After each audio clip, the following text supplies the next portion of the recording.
ito po ay patungkol dito sa Senate versus Palace. Kasi nga mga kababayan, nung nagkaroon kahapon ng butuhan patungkol po dito sa sitwasyon, ng impeachment ni Vice President Sara Duterte, alam naman po natin mga kababayan at nakita naman po natin na yung ibang mga senador ay hindi po talaga senador ng mga kababayan Pilipino po natin. Kung hindi, at least napatunayan nila na senador talaga sila ng mga Duterte. Ang masakit nga lang dito mga kababayan sa totoo lang, yung ibang mga ikinampanya natin doon po sa alyansa para sa bagong Pilipinas, naging alyansa para sa paghaharang sa impeachment ni Vice President Sara Duterte. Alam kong kilala ninyo kung sino yung tinutukoy mga kababayan natin. Ano po, yung iba pa nga dyan, ipinilit lang sa atin mga kababayan ng mga supporter natin na kaibigan dito.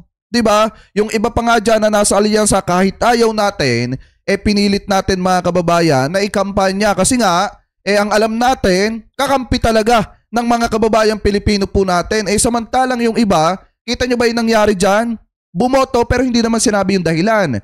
Katulad na lamang nung isang senador dyan na parang shadow lang.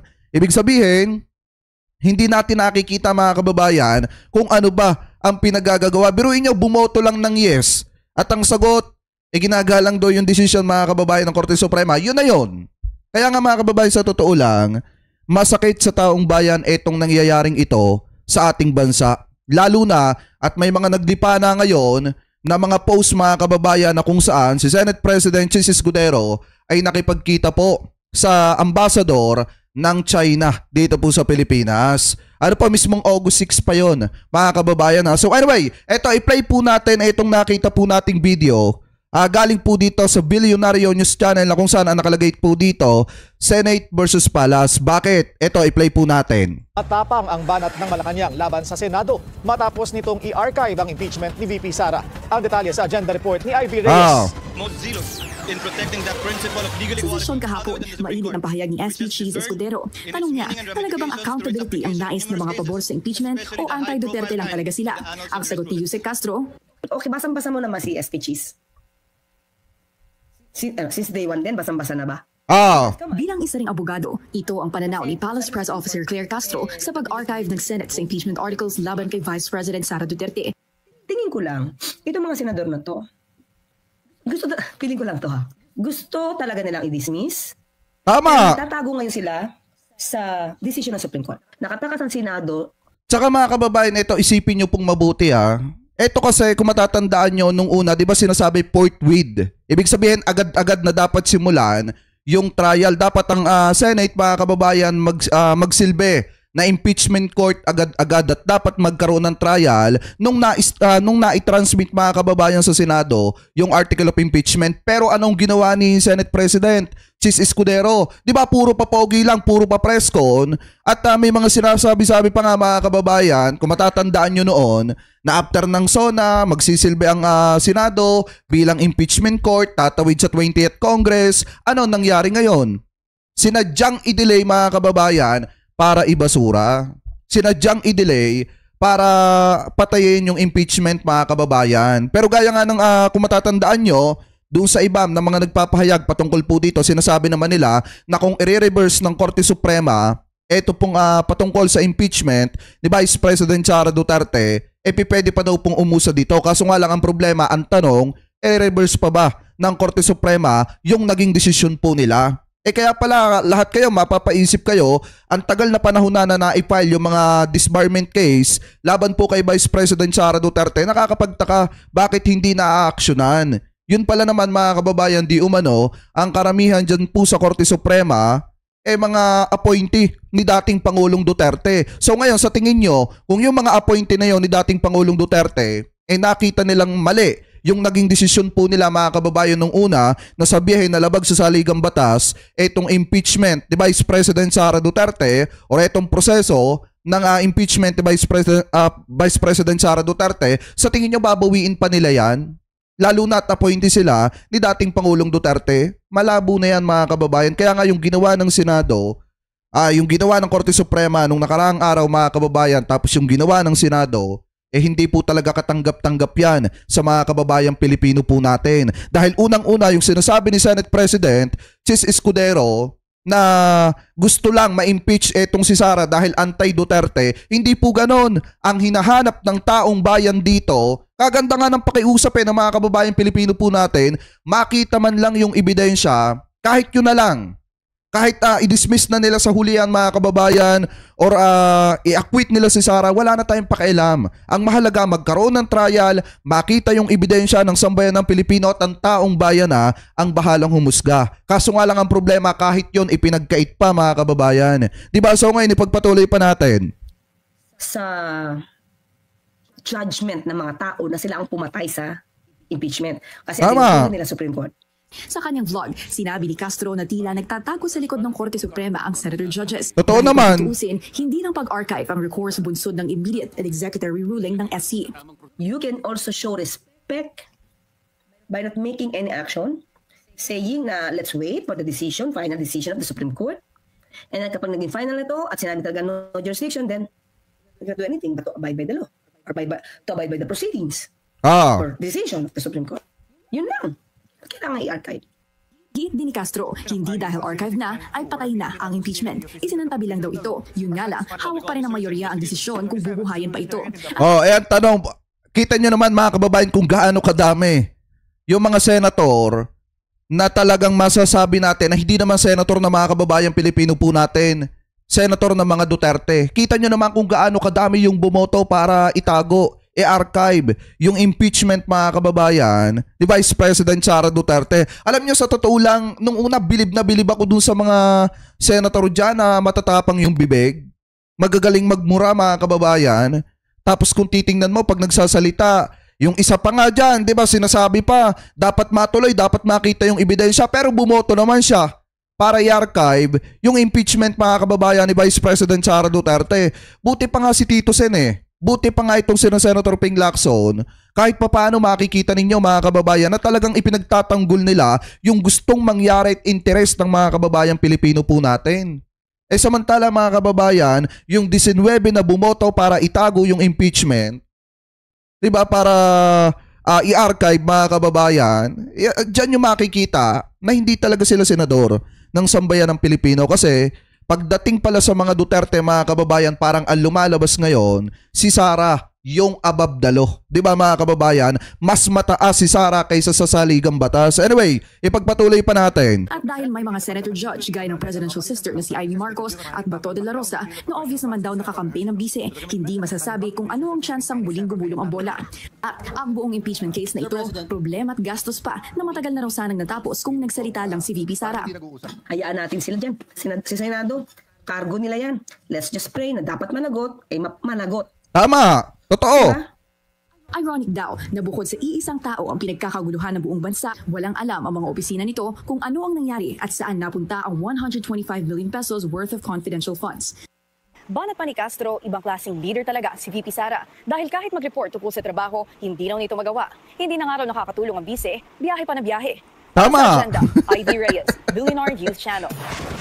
Totoo naman kasi mga kababayan, hindi na nga nakakatulong. Biyahe pa ng biyahe. Ang masaklap nito, yung mga travel abroad niya mga kababayan, yung mga biyahe-biyahe niya, sinasabi niya nagtatrabaho siya. Ibig sabihin, pag sinabi niya na nagtatrabaho siya, di maliwanag na sinasahuran siya ng mga kababayan Pilipino po natin. Pinapasahod siya ng mga taxpayers. So ngayon, kung iisipin niyo mga kababayan na, maliwanag naman po na talagang ang nangyayari dito sa issue ng impeachment ni Vice President Sara Duterte, talagang makikita ninyo mga kababayan na yung ibang mga senator po natin nakakiling po talaga. Ibig sabihin, nakakiling kay Vice President Sara Duterte kaysa unahin yung interes ng mga kababayan Pilipino po natin. So ngayon, ituloy pa natin. Umalma rin ang ilang kongresista sa desisyong i-archive o isantabi ang impeachment case laban sa bise. Giit nila minadali at premature ang naging aksyon ng Senado. Ang detalye sa agenda report ni Joan Manalo. Ay, shoutout kay kay Tiger 999. Ayan, Tiger 999 2.0. Mega love shoutout sa iyo bro Guys, paki-subscribe natin si Tiger 999 2.0. Isa rin po yan mga kababayan sa pro-government vlogger na nagtatanggol sa magagandang ginagawa ng ating administrasyon. Ano po? Anyway, ipagpatuloy pa natin. In the matter of the impeachment trial of Vice President Sara Zimmerman Duterte to the archives, the same is hereby approved. Bakit ba nagmamadali ang Senado na isara ang VP Sara impeachment? Yan ang tanong ni House Deputy Minority Leader at ML Party List Representative Laila de Lima. Kaugnay ng desisyon ng Senado na i-archive ang articles of impeachment matapos itong ibasura ng Korte Suprema. O di ba kahit kayo magtataka din bakit nga ba masyadong nagmamadali? Ito pong Senado mga kababayan na i-archive or patayin na sa madalit salita ito pong impeachment mga kababayan ni Vice President Sara Duterte. Samantala, nung na-transmit ng Kamara de Representantes etong article of impeachment mga kababayan dyan po sa Senado, yung salitang forthwith hindi nga po nila ginawa. So iba na pala ngayon mga kababayan yung kahulugan ng forthwith. Kapag ang Senado mga kababayan or kapag yung article of impeachment na i-transmit sa Senado, dapat pala dinidelay. Tapos yung forthwith saka po pala gagamitin sa huli kapag i-dismiss na po nila dahil nga kaalyado po nila. Very much. So parang ganyan mga kababayan yung kahulugan ngayon ng forthwith. Fourth days, 4 weeks, 4 months, and then ang ending mga kababayan, yung salitang agad-agad kapag i-dismiss na nila. Concern talaga. Disconcerting. At hindi na naman nga po ako. Ate Laki ma'am, may galab shoutout po kung bakit pinilit nilang may archive instead of just, pending na muna. Yung alternative action na pinopose ni former Senator. Tsaka dapat ang ginawa dito ng Senado, hinintay muna nila yung resulta mga kababayan ng yung desisyon ng Korte Suprema dun po sa motion for reconsideration ng Kamara bago sana sila nagbutuhan. Ang problema, masyado po silang nagmamadali na i-archive. Ito pong impeachment mga kababayan ni Vice President Sara Duterte. Halatang halata na may pinoprotektahan. Senate President and Minority Leader of the Senate, Senator Tito Soto, ay ayun ang maganda dapat. I-table na muna pending the resolution of the MRs filed with the Supreme Court. Tama. Paliwanag din ni De Lima, hindi porket immediately executory ang SC ruling ay pinal na ito. Kasi nga, meron pang motion for reconsideration. Pina-comment pa nga ng Korte Suprema yung petitioners, sila Vice President Sara Duterte and si Attorney Torion. Kung talagang final na yan, hindi na sana pinansin yung mga MR. At ang isa pa raw sa mga ginawang questionable ng Senado, bakit they tackled that matter not as an impeachment court, but Senate in plenary. Pero sang-ayon si De Lima sa naging pahayag ni retired Senior Associate Justice Antonio Carpio na at least in-archive lang ang impeachment. Ibig sabihin, hindi basta pwedeng i-dismiss o i-deny ng SC ang naihaing motion for reconsideration on the ground of being moot. Kasi nga naman mga kababayan, wala daw po kasi sa rules ng Senado yan na basta maghahain ng motion para i-dismiss mga kababayan itong impeachment ni Vice President Sara Duterte. Kaya nga kung matatandaan nyo, sinupalpal ni Senator Ping Lacson itong si Senator Rodante Marcoleta. Kasi nga, di ba kahapon, naghain ng motion for dismiss mga kababayan or motion to dismiss itong si Senator Rodante Marcoleta. Pero, alam naman po natin mga kababayan na itong si Senator Ping Lacson ay talagang may karanasan na. Lalo na at ilang beses na rin ito mga kababayan na naging senator judge sa mga nagdaan na impeachment mga kababayan. So ngayon, alam ni Senator Ping Lacson yung proseso at alam ni Senator Ping Lacson na wala po sa rules ng Senado yung gustong mangyari ni Senator Rodante Marcoleta na i-dismiss agad-agad ito pong impeachment ni Vice President Sara Duterte. So ngayon, ipagpatuloy pa natin. An academic. Ang Makabayan Bloc naman, may sariling motion for reconsideration. Kinukundi na rin ito ang dali-dali at premature na desisyon ng Senado. Kung taxpayer ka, you should be concerned about this impeachment complaint. Tama! And yung lantaran na pagtatago ng mga iba't ibang mga political actors kung asaan yung pera na ito. Hindi natin i-let go yung fact na may 612.5 million pesos in confidential funds na nawawala. Hindi tinatanggap ng mamamayang Pilipino na ibinigay kay Mary Grace Piatos at mga kasamahan niya ang pondong ito at yun na lang yun. In effect, pinagtatakpan ng mga senador ang vice-presidente sa issue ng confidential fund sa ginawa nilang boto.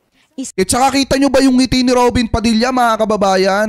Partida yun saan ka nagkatala? Etong si Senator Robin Padilla ang isa sa naghihintay na ma-archive or ma-dismiss sa madalit salita ito pong impeachment mga kababayan ni Vice President Sara Duterte. Biruin nyo kung gaano katindi yung ngiti ni Senator Robin Padilla. Kasi nga naman mga kababayan, partida hindi ka na nga nakinig, natulog ka na nga, tapos pagising mo, panalo na kayo. 'Di ba? Yun yung sinasabi ng mga DD-shit, mga kababayan. Tinulugan lang ni Senator Robin Padilla, yung nangyayaring usapin kahapon, pagising niya, mga kababayan, na i-archive na yung impeachment ni Vice President Sara Duterte. Kaya nga si Senator Robin Padilla, mga kababayan, ng isa sa pinakamasaya na nai-archive ito pong impeachment, mga kababayan, ni Vice President Sara. Kasi nga pakiramdam nila, tagumpay na po nila ito. Pero gaya nga po ng sabi ko sa inyo, mga kababayan, hindi porket itinago yung impeachment, wala na yon. Ibig sabihin, patay na yon, mga kababayan. Kumbaga, kapag ka na-reverse yung desisyon ng Korte Suprema, pwede pa rin pong umusad yan. Isa sa mga naging grounds ng impeachment ng bise ay ang paglustay niya umano sa confidential funds ng kanyang mga opisina. Naninindigan ng maraming kongresista na hindi politically motivated ang impeachment ni VP Sara tulad ng sinasabi ng iilang mga senador. Sa halip, ito raw isang lehitimong paraan to hold public officials accountable. Tama! Lalo Totoo! na napapatunayang may paglabag naman talaga sa batas. Para sa agenda, Joan... Kasi ganito lang yan, mga kababayan, kung wala talagang nilabag sa batas etong si Vice President Sara Duterte, bakit matatakot yung mga kaalyado po niyang senador na sumalang sa impeachment trial etong si Vice President Sara Duterte? Ang isa pa dito, mga kababayan, kung wala talagang ginawang masama etong si Sara, bakit hindi nila hayaan na masilip at makita ng taong bayan yung mga sinasabing ebidensya? Bakit hindi nila hayaan na magkaroon ng trial at maipresenta yung mga ebidensya at maisa publiko at makita ng mga kababayang Pilipino po natin? Kung wala naman nga talagang kasalanan etong si Sara, o di kahit sa mata ng tao, sa mata ng publiko, malinis siya kapag ka napatunayan niya na inosente po siya. Kaso nga lang ang problema, the more na itinatago nila ito, the more na parang pinagtatakpan nila at itong mga senador, ito do protekta dito kay Sara, di umano, talaga, mga kababayang mapapaisip ang mga kababayang Pilipino po natin na parang may mali. Parang pinagtatakpan nila itong si Sara Duterte. Actually, hindi nga pinagtatakpan nila etong si Sara Duterte. Manalo, Billionaire News Channel. Kasunod ng pagpatay sa kanyang impeachment case, nagpa-Thanksgiving Yan. si VP Sara sa kanyang legal team. Spotted mismo ang bise sa post ni Davao City Councilor Luna Acosta. Sa caption, ibinida ni Acosta ang kanilang anyay ngiting tagumpay. Diba? Ito ang sinabi ni OVP spokesperson Ruth Castelo na hindi niya alam kung nasaan ang bise. Diba? At makakausap po natin ngayon House Prosecutor, o sana magiging House Prosecutor and ML Party. Kita nyo, mga kababayan,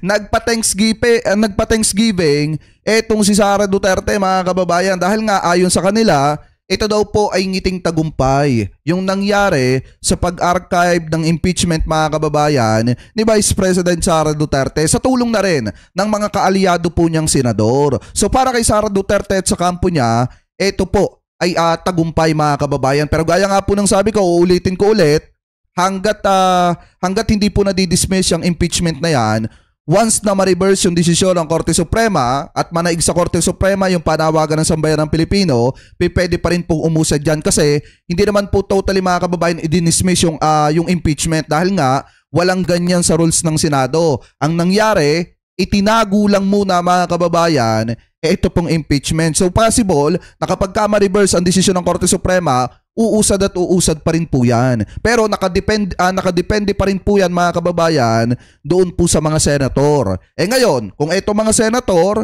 mananaig sa kanila yung panawagan ng sambayan ng Pilipino, yung taong bayan na nagluklok sa kanila, pwedeng umusad dyan. Kaso nga lang ang problema, sa ngayon, mga kababayan, alam naman po natin na yung 19 na bumoto para i-archive ito pong impeachment ni Vice President Sara Duterte, doon pa lang, kitang-kita na po natin kung sino yung kinikilingan nila at kung anong kulay meron sila. Representative Laila De Lima. Congresswoman De Lima, magandang gabi po sa inyo. Magandang gabi, Pinky. Magandang gabi sa mga nanonood. How are you feeling, Congresswoman, one day after the vote doon po sa Senado? Well, of course, I still feel bad. And it was again a sleepless night for me.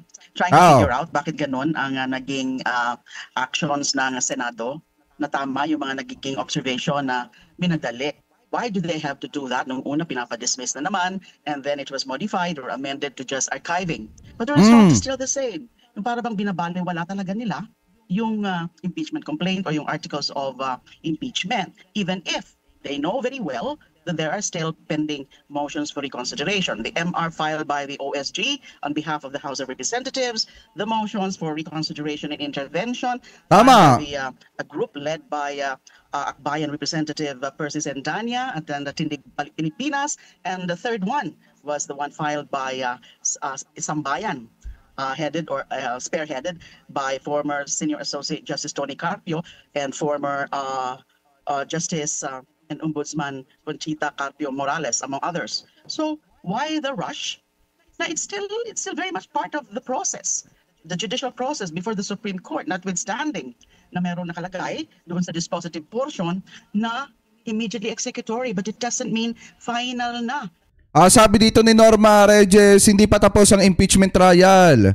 Naka-archive yon. Mister, kung anong resulta ibabalik sa Senate trial. Kaya nga di ba? Kaya nga hindi pwedeng magsaya dito yung mga DD shit, mga kababayan. Yung sinasabi nila ng ngiting tagumpay, wala pang ngiting tagumpay. Kasi nga mga kababayan, pwedeng umusad pa rin po ito once na ma-reverse yung desisyon ng Korte Suprema. Na-close na for any plea for reconsideration.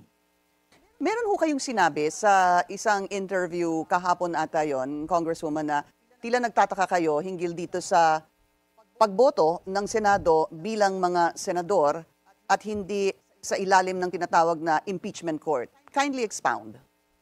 Okay. Kasi yung articles of impeachment, tinransmit sa Senado, Tama. in turn convened as an impeachment court sometime in June 10, and then June 10 nga yung action nila na i-remand muna sa House of Representatives yung articles of impeachment. So, their authority to act. Sabi dito ni Ma'am Jolly Woman, mga bobo naman, mga DD-shit hindi nakakaintindi. Alam nyo, natawa nga ako dun sa dun sa isang senator, yung bumoboto po ako ng yes kasi sumusunod po ako sa Korte Suprema. Yun lang yun. Grabe, kinampanya ko pa naman yun nung panahon ng eleksyon, tapos yun lang yun. Alam nyo, inaasahan ko pa naman sana mga kababayan na isa po siya sa sasama doon sa 5 na buboto para simulan na yung impeachment trial, mga kababayan. Pero nagulat ako, biglang tumindig tapos nagsalita, buboto po ako ng yes kasi sumusunod po ako sa Korte Suprema. Yun na yun. On any matter, on any pleading, on impeachment, pertaining to impeachment, wouldn't necessarily pertain to there being an impeachment court. Now, as a Senate, as a plenary, Senate, which is basically legislative function, why do they have to tackle that as a non-impeachment court? When it is about impeachment matter, it's about whether or not to dismiss. Ay, Ma'am Dolly Babes, mega love shoutout ha. At Laki Ma'am Tree, mega love shoutout. Whether or not to lay on the table, whether or not to archive the impeachment case. It's about the impeachment. Ano ho ang dapat na naging proseso? Ultra vires, parang ultra vires. Wala sa kapangyarihan ng Senado exercising its regular legislative functions as a plenary and not as an impeachment court to tackle any matter pertaining to impeachment. So to me, that's ultra vires, beyond their authority. Ano ho ang sa palagay ninyong tamang naging proseso? Kahit na po siguro sabihin natin, ito din ang magiging ending. Na yung 7 na nanalo out of the 12 ay manumpa and then magkaroon ulit ng impeachment court bago magkaroon ng botohan. Would that... Sabi dito, sinong senator yon, Kuya Jake? Wait lang, pakita ko sa inyo. Ano to Hindi naman siya natin inuupakan. Ang sa atin lang mga kababayan, kala ko, isa siya sa senator, mga kababayan, na maninindigan. Na kaya buboto, sasama doon sa 5. Ito, nakita ko na. Yan Ayan. Ginagala ko ang kataas-taasan hukuman. Ang boto ko po ay yes. Maski po ito. Rinirespeto ko po at ginagala ko ang kataas-taasan hukuman. Ang boto ko po ay yes. Salamat po. Yun na yun. Rinirespeto ko po at ginagala ko ang kataas-taasan hukuman. Ang boto ko po ay yes. Yun na yun. Yun na yun. Yun na yun, mga kababayan. Hanggang dyan na lang yun. Diba kaya nga ako, sa totoo lang nagsisisi ako na na ikinampanya ko pa ito nung panahon ng eleksyon kasi syempre nasa unit team. Nasa alyansa para sa bagong Pilipinas. Ang problema, kabilang pala ito doon sa 19 na bumoto para ma-archive yung impeachment. alam nyo, sa totoo lang, talagang nakakadismaya yung mga nangyayari ngayon kasi yung mga kasama dun sa alyansa, ang nangyari mga kababayan, naging kasama dun sa 19 na bumoto para protektahan si Sara di umano. Ano po ngayon mga kababayan, balik tayo dito. Have been the right process?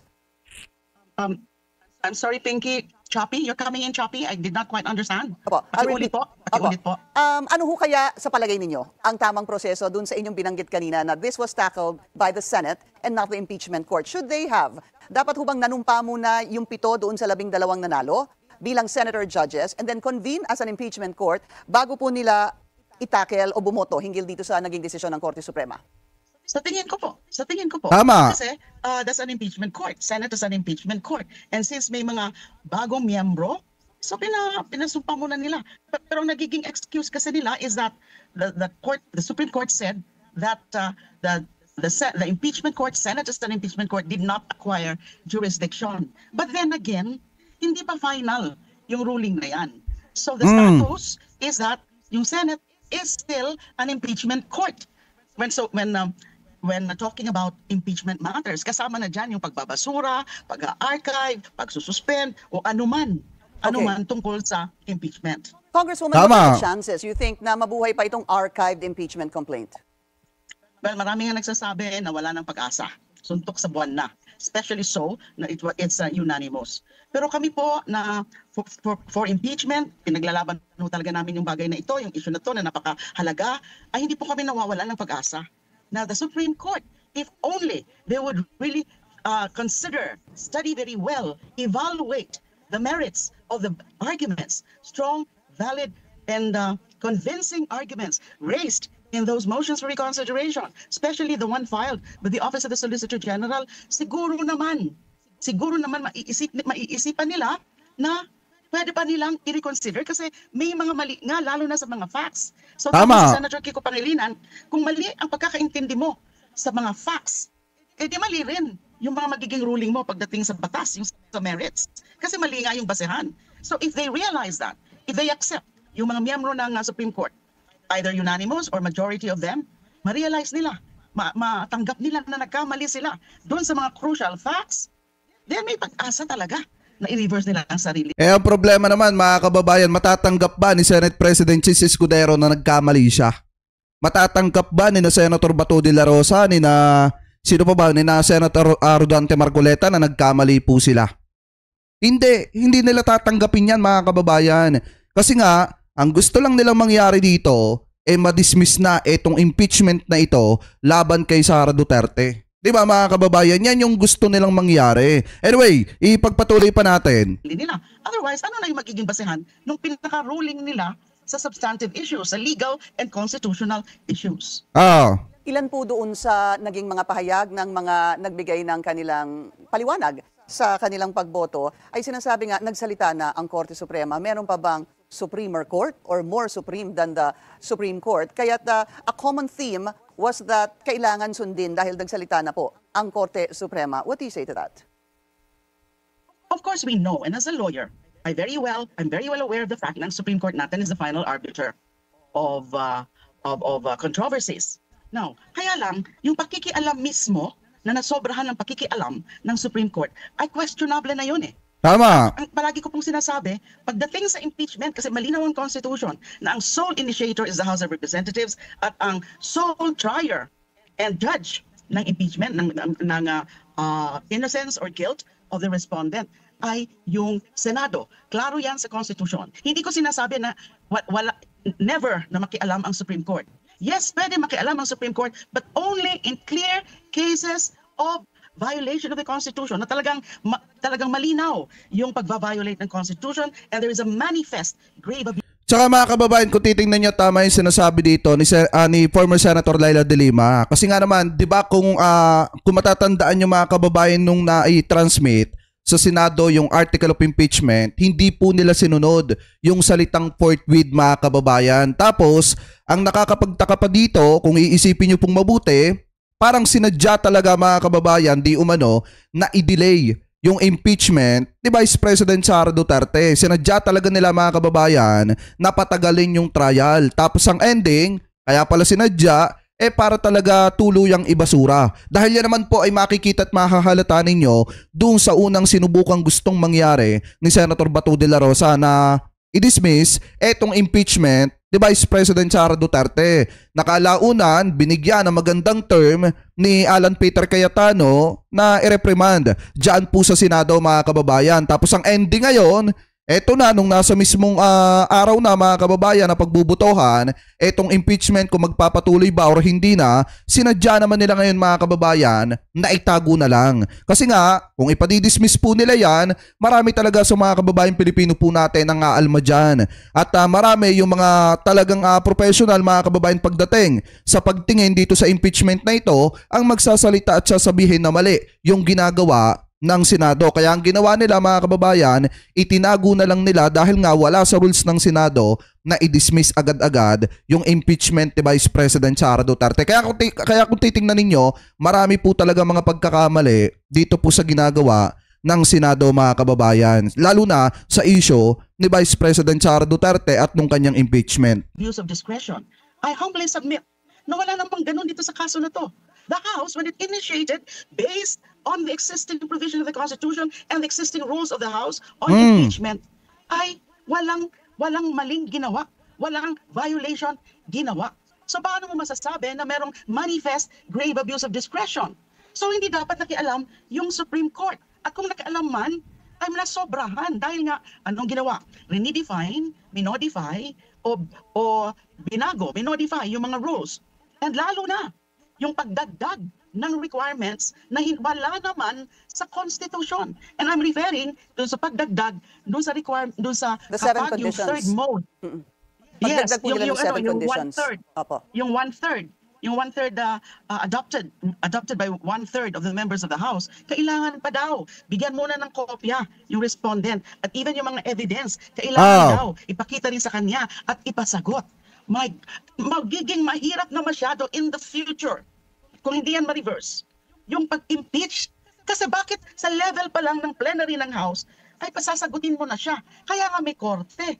Kaya nga, tama. Nandyan na ang pagsagot niya. And in fact, nagsimula na yan. Pinasagot na yan ng Senado as an impeachment court. O di parang ang mangyayari dito mga kababayan, sa hinaharap, tuwing may mai-impeach na isang public official, na impeachable official mga kababayan, tatakbo lang sa Korte Suprema, tapos ang ending kapag yung impeachable official na yon, tatay niya yung mga nag-appoint dun sa mga nasa sa Korte Suprema, ang mangyayari mga kababayan, ganito't ganito lang din. Katulad ng nangyari dito po sa impeachment ni Vice President Sara Duterte. At tandaan din po natin mga kababayan na yung mga nasa Korte Suprema, mga impeachable official din po yan. So possible na kaya nila ginagawa ito dahil para isalba nila yung kanilang mga sarili. Dahil nga, alam naman po natin na mga impeachable official po yung mga yan. Nung pag-file ng verified answer, although ad cautelam on the part of respondent VP Sara. Alright. So, mali yung nagdagdag ng requirements. Maraming salamat po sa inyong oras. ML Party List Representative Laila De Lima.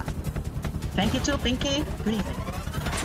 So yan, maliwanag mga kababayan yung mga sinabi dito ni Senator Laila De Lima. Pero gaya nga po ng sabi ko sa inyo mga kababayan, former Senator Laila De Lima, pero gaya nga ng sabi ko sa inyo mga kababayan, oo, yung desisyon ng Korte Suprema, yung desisyon ng Senado, pwede nating respetuhin yan mga kababayan, pero mahirap po talagang tanggapin yan, lalo na at pera ng mamamayang Pilipino yung pinag-uusapan po dito. Yung sinasabi ni Senate President Chis Escudero na kaya itong si Sara Duterte ay pinapa-impeach dahil nga anti-Duterte yung mga pabor na ma-impeach itong si Sara Duterte. Pero kung iisipin po nating mabuti, ano ba yung pinag-uusapan dito?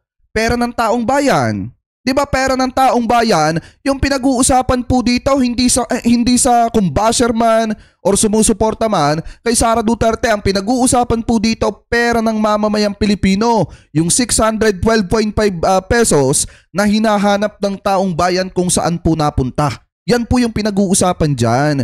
So hindi yung sinasabi ni Senate President Chis Escudero na kaya pabor na pabor yung iba kasi anti-Duterte. Kaya pabor na ma-impeach etong si Sara. Maliwanag naman na kaya si Sara Duterte nahaharap sa issue ng impeachment dahil nga mga kababayan, meron siyang mga bagay na hindi niya po maipaliwanag patungkol sa paghawak ng pera ng mamamayang Pilipino. Hindi niya kayang i-explain, kaya dapat mga kababayan sumalang siya sa impeachment trial para makita ng taong bayan kung saan ba talaga napunta yung pera ng mga kababayang Pilipino po natin.